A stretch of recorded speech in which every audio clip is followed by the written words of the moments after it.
Questa è la modalità VGA e senza case e niente. Senza case, quindi questo è l'audio del microfono formato video VGA.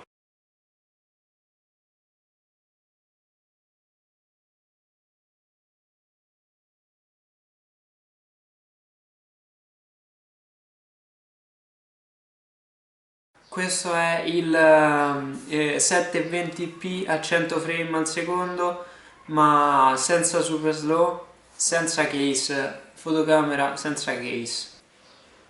Questo è il formato standard 720 a 60 frame e ancora senza case. Questo è il formato HQ e HQ High Quality e 1080 a 30 frame per secondo senza case ancora.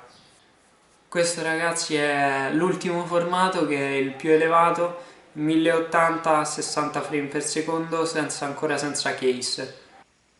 Questo ragazzi invece è l'ultimo mini filmato con qualità audio, appunto telecamera dentro il case. Questa è la sua qualità audio del microfono stereo e il formato video invece è l'ultimo 1080-60 frame. Ok ragazzi, vi ho voluto mostrare anche come sono le riprese alla luce del sole, quanto ci mette, com'è lo stabilizzatore, vi faccio vedere quanto stabilizza l'immagine e niente ragazzi, questo è tutto per questo video penso. Adesso vi metterò anche alla fine delle immagini per farvi vedere come fa anche le foto e niente, ci vediamo in un prossimo video, bello.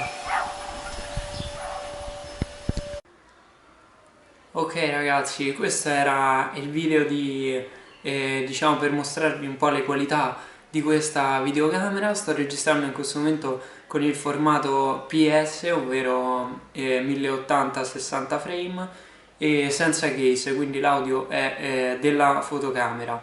E che altro dirvi ragazzi, spero che il video vi sia piaciuto, vi ho fatto vedere un po' tutte le qualità di audio e video, quella di audio vi ho fatto vedere solo con e senza questo, perché tanto in un solo formato video e tanto penso sia la stessa qualità di audio per tutti, e appunto che è questo di PS, appunto 1080-60 frame. E se questo video vi è piaciuto vi invito a lasciare un like e a scrivere un commento per dirmi se si poteva fare meglio o non si poteva fare meglio, se sono stato bravo eccetera, oppure iscrivetevi se non l'avete ancora fatto. Quindi noi ci vediamo in un prossimo video, bella ragazzi, ciao!